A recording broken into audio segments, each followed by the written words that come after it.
Welcome back to the deep dive. Usually we are here talking about the results of science, right? Like the new tech, the health breakthroughs. Right, the shiny new toys. Exactly. The space discoveries. But today we're doing something a little different. We're popping the hood. We really are. We're looking at the engine itself. Yeah. We are diving into chapter 6 of our source stack today to unpack the architecture of the hypothesis. It's a bit like looking at that engine, isn't it? Mhm. Because I think most people, they just want to drive the car. Sure. But if you don't understand how internal combustion works, you don't really understand the vehicle. And in this case, the vehicle is literally human knowledge. Which is a massive claim. But I think you're right. I mean, there's this misconception you have, or that people have, that science is just this big sack of facts that smart people found lying around somewhere. Like they tripped over it in the lab. Right. But reading through this chapter, it becomes so clear that science is actually a specific method. It's a method of, well, of not lying to yourself. That's a great way to put it. And the hypothesis is the absolute main tool in that kit. Precisely. It is the starting line. Because without a hypothesis, you aren't doing science. You're just wandering around looking at stuff. Just observing. Right. Hypothesis gives you direction. It frames the question for you. Okay, so let's start with the basics then. Yeah. If I say to you, I have a hypothesis that my cat hates Mondays, is that a scientific hypothesis? I mean, in a casual conversation at a party, sure. But in a research paper? Absolutely not. Why not? Because it feels like a hypothesis. Because in the strict framework of research, a hypothesis has a very specific job description. It's not just a hunch. It's defined formally as an explanation of a relationship between two or more variables. Okay. It has to be a bridge connecting two actual things. So relationship between variables. So for my cat, I'd need to define cat's mood as a variable and then day of the week as the other variable. Right. But it goes deeper than that. The source material breaks this down into two distinct flavors. And honestly, this is where people usually get tripped up. Okay. Lay it on me. We have the experimental hypothesis and the non-experimental hypothesis. And this isn't just semantics. Like, this actually changes what you're allowed to say at the end of the study, right? It changes everything. Literally everything. Let's look at the experimental hypothesis first. This is the classic, lab coat science. Thickers and clipboards. Exactly. An experimental hypothesis is a tentative explanation of an event or behavior. But the key word here is prediction. You are predicting that if you manipulate one thing, The independent variable. yes, the independent variable, you're predicting it will cause a change in another thing, the dependent variable. So you, the researcher, you are the one pulling the levers here. Exactly. You are the agent of change. The source gives a really great example here involving mental health. The hypothesis is cognitive behavior therapy, or CBT, produces less relapse than antidepressants. Okay, let's unpack that. So the independent variable is the treatment type, Yes. because you control that. You give group A the therapy and group B gets the pills. And then the dependent variable is the relapse rate. You measure that to see if your manipulation actually worked. Right. Because you control the input, if the relapse rates end up being different, you can claim that the therapy caused the difference. Caused. That's the heavy word. That's the muscular science. Cause and effect. I did X and it caused Y. Right. It's definitive. But then we have the non-experimental hypothesis. And this is where we have to be very, very careful. This is the observational side of things. Yes. A non-experimental hypothesis predicts how variables, whether that's events, traits, behaviors, how they might be correlated. But they are not causally related. Exactly. Not necessarily causally related. Yeah. Because you aren't manipulating anything here. You are just looking at the world as it already exists. The text actually has a fascinating and honestly kind of weird example for this. The redhead one. Yes. It says, red-haired patients receive less relief from pain medication than blonde patients. It is a classic example, though. Because think about the logistics of trying to test that experimentally. Right. As a researcher, you cannot ethically or even physically manipulate someone's genetics to turn them into a natural redhead just to see if it changes their pain threshold. Right. You can't just say, okay, Steve, hop in the gene splicer. We need to test some morphine today. That would be wildly unethical. Just a bit. So you have to take the world exactly as you find it. You find existing redheads, you find existing blondes, and you compare their data. Okay. Now, if you find that redheads do need more anesthesia, which, by the way, is a very real phenomenon supported by data. Really? Yeah, it's true. But you can only say these things are linked. You can say being a redhead is associated with pain medication resistance. Associated, correlated. But you absolutely cannot say the red hair caused the resistance. Correct. because you didn't manipulate it. Maybe there's a third factor at play. Maybe the gene that determines hair color just happens to sit right next to a gene that regulates pain receptors. You don't know the mechanism, you just see the pattern. That makes total sense. So experimental involves manipulation and allows you to claim cause. Non-experimental involves observation and allows you to claim correlation. That is the fundamental split. Honestly, if you understand that, you are already ahead of half the science journalists out there right now. It's true, though. Every day you see a headline confusing those two things. Every single day. Okay, so we know what a hypothesis actually is. But here is where the chapter gets really interesting to me. It turns out you can't just write down any sentence and call it a hypothesis. No, you cannot. There are rules of engagement. The text outlines 3 specific criteria that every good hypothesis has to meet. And the first one sounds like a term from a philosophy class. It must be a synthetic statement. It does sound philosophical, but it is actually highly practical. A synthetic statement is simply a statement that is capable of being either true or false. That sounds incredibly basic. Like, the sky is green. That's false. The sky is blue. That's true. Both of those are synthetic. Yes, both are synthetic. And that is exactly what makes them useful. The trap people fall into, and researchers do this all the time, is making statements that are analytically true. Analytically true. What does that actually look like in practice? A statement like, I am either pregnant or I'm not pregnant. Well, yeah. That covers 100% of the possibilities. Exactly. It is true by definition. If you run $1 million study to test that statement, you will learn absolutely nothing. Because you can't disprove it. Right. Another trap is being too vague, like saying something might happen today. That is not synthetic in a scientific sense because you literally cannot gather data to contradict it. So a scientific hypothesis must stick its neck out? Yes. It has to be capable of being wrong. Ideally, yes. If there is no possible scenario where your statement comes out false, you aren't doing science. You're doing tautology. You're just spinning your wheels. Which leads directly to the second rule, which is testability. Right. This is the practical partner to the synthetic statement rule. Yep. A statement might be synthetic like, it could be false, but do we have the technology or the means to actually check it? The text calls this the validity check. Without testability, we just can't evaluate the hypothesis at all. Let's go back to an absurd example. Say you hypothesize, invisible, undetectable ghosts are making my keys disappear. Okay. That is technically a synthetic statement. Either the ghosts are there or they aren't. But if your definition of them is undetectable, then it completely fails the testability rule. Because I can't manipulate an independent variable or measure a dependent variable. I can't interact with the ghosts. Exactly. It might be faith, it might be folklore, but it is not science. Science requires that we can interact with the variables. It's the gatekeeper. Okay, so it has to be true or false capable, and we have to be able to test it. The third rule is my absolute favorite, honestly, because it applies to so much in life, not just the lab. Parsimony. Ah, yes. The principle of simplicity. It sounds like an herb you'd put on roasted chicken, but it's actually about efficiency. It is. Parsimony means that we prefer a simple hypothesis over one that requires many supporting assumptions. But why, though? The universe is complex. Human behavior is complex. Why shouldn't our hypotheses be complex? Because complexity introduces noise and error. Think of it this way. You walk out to your car in the morning and it won't start. Okay. Hypothesis A is the battery is dead. Hypothesis B is a secret society of squirrels learned mechanical engineering, broke into your garage, and disconnected the starter motor to sabotage your commute. I mean, both do result in the car not starting. True. They both explain the observation. But hypothesis B requires you to assume 5 or 6 highly unlikely things. The squirrels, the engineering degree, the motive. Right. Hypothesis A requires one very common assumption, a battery drained.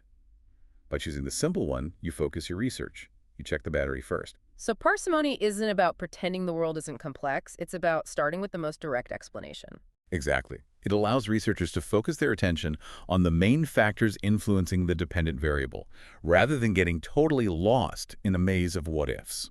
So we have our definition, we have our rules, but where do we actually get the logic to build these things?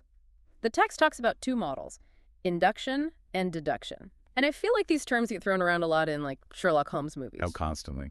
But let's clarify what they actually mean in the context of research. They are the 2 engines of scientific reasoning, and they work in opposite directions. Let's start with induction. That's the bottom-up approach, right? Yes. The inductive model is reasoning from specific cases to general principles. This is usually how we construct theories in the first place. So I am observing the world.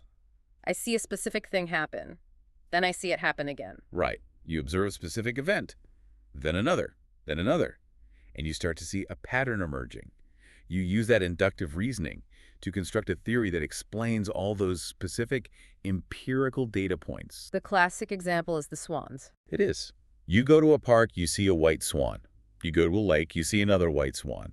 After seeing 1,000 white swans, you use induction to formulate a general principle. All swans are white. You are building the house brick by brick. Exactly. Scientists use extensive experiments to unify their findings into a massive theory using induction. But then comes the other side of the coin. Deduction. The top-down approach. Yes. Deduction is reasoning from general principles down to specific predictions. This is what we use to test the assumptions of a theory. Okay, so if my theory, which I built with induction, is that all swans are white, my deductive prediction would be... The next swan I see will be white. Or, if I travel to Australia, the swans there will be white. And that is exactly where you get in trouble, because black swans exist in Australia. And that is the beauty of the process. Deduction allows you to falsify the theory.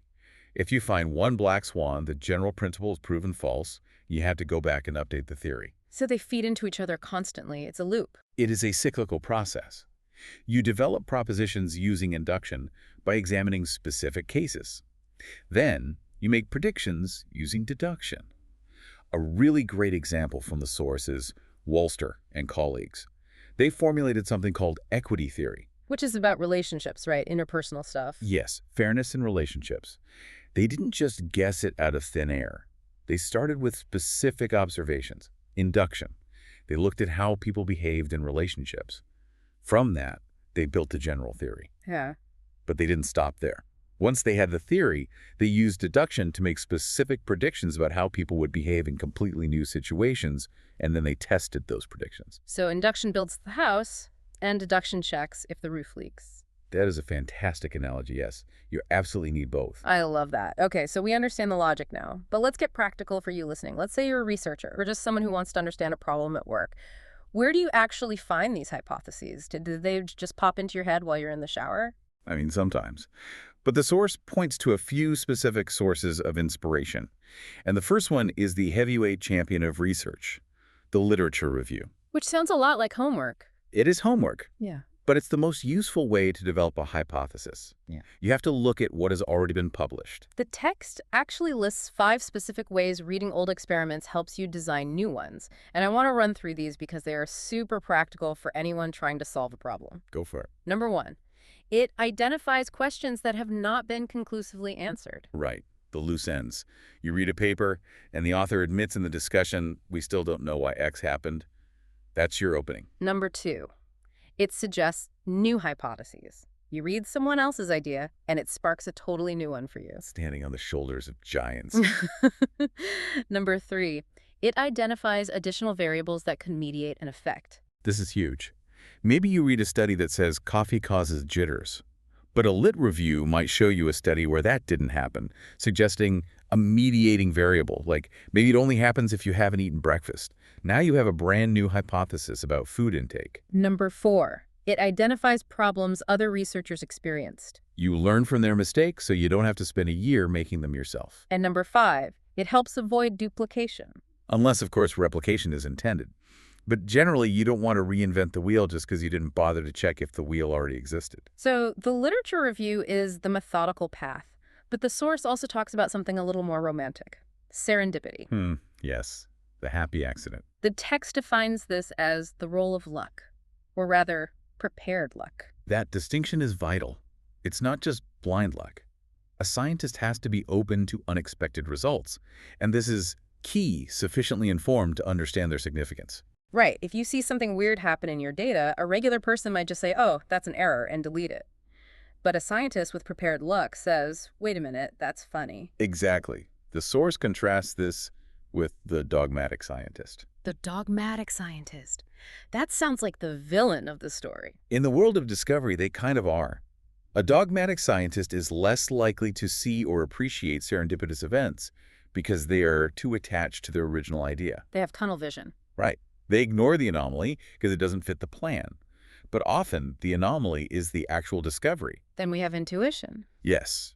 The text defines intuition as knowing without reasoning or unconscious problem solving. We all have this, that gut feeling you get. We do. And intuition is great for guiding what we choose to study. It points the compass. But, and there's a big warning label here, intuition must be directed by the literature review. You can't just run on vibes alone. No. Vibes are the start. Rigorous research is the execution. So besides just reading and waiting for lightning to strike, the source gives us 3 practical strategies for developing experimental hypotheses. If you're stuck, what do you do? Strategy 1. Read an issue of a psychology journal. Just immerse yourself in the current conversation. Strategy 2. Observe how people behave in public places. This is classic people watching. Why did that person hold the door? Why did that driver honk? Every behavior is a potential hypothesis waiting to be formulated. And strategy 3. Choose a real-world problem and try to identify its cause. This is often where the most impactful research comes from. You see a problem in your community like, why are students struggling with math in this specific district? And you try to hypothesize the root cause based on observation. Okay, so we've got our hypothesis, we've used induction and deduction, we've done our lit review, now we have to actually write the paper. The source touches on the structure of the research, specifically the APA format paper and something called meta-analysis. Right. When you write an APA format paper, the introduction section isn't just a summary of everything you've ever read. Its true purpose is to provide a selective review of research findings related strictly to your hypothesis. A selective review. So you aren't just dumping a Wikipedia page of knowledge. No, you are building a case. The goal is to identify unanswered questions and show exactly how your current experiment advances knowledge in that specific area. It's a narrative argument. And then finally, we have the meta-analysis. This is a term I hear constantly in news articles. A new meta-analysis shows whatever. What exactly is that? A meta-analysis is fascinating because it is not an experiment itself. You aren't in a lab. It's a statistical analysis of many similar studies. So it's literally a study of studies. Exactly. It measures the average effect size of an independent variable across dozens, maybe hundreds of studies that share similar methodologies. Why is that better than just one really big study? Because one study can be a fluke, even a big one. But if you look at 50 independent studies and you calculate the average effect, you help establish the strength and external validity of a causal relationship. It zoom outs. Yes. It tells you if the effect is real and robust across different populations, or if it was just a statistical blip in one lab back in 1995. It's like the difference between asking one person if a restaurant is good versus checking the aggregate score on a review site. That is very accurate. The aggregate filters out the individual noise and gives you the true signal. So we've really gone on a journey here today. We started with the simple hunch, moved through the rigorous definitions of experimental and non-experimental hypotheses. We covered the rules: synthetic, testable, parsimonious. We walked through the logic of induction and deduction and how they feed each other in that constant cycle. And we looked at where the ideas come from, whether it's the hard work of a literature review, the prepared luck of serendipity, or just good old-fashioned people watching. And finally, how we validate that through APA structure and meta-analysis. It is a lot more than just guessing, isn't it? It truly is. It is the framework we use to interrogate reality itself. But I think that's deeply relevant to everyone listening, because every single day you are bombarded with facts. Coffee kills you, coffee saves you, redheads feel more pain. When you understand how a hypothesis is built, you start asking better questions. Is that headline describing a correlation or a cause? Is it based on one small study or a massive meta-analysis? Right. And here's where I want to leave you today. I want you to think about that dogmatic scientist we mentioned earlier, the one who is so obsessed with their own theory that they can't see the data right in front of them. It is a dangerous trap. And it's not just for scientists. Exactly. If a hypothesis is just a tool to test reality, are we in our own daily lives open enough to unexpected results? When reality contradicts our personal theories about how the world works or how a person is, do we embrace the serendipity and update our hypothesis? Or do we act like the dogmatic scientist and ignore the data that proves our synthetic statements false? That is the ultimate test of critical thinking. Are you willing to be wrong to find out what is actually true? Something to mull over. Thanks for diving deep with us today. We will see you next time. Keep testing those assumptions.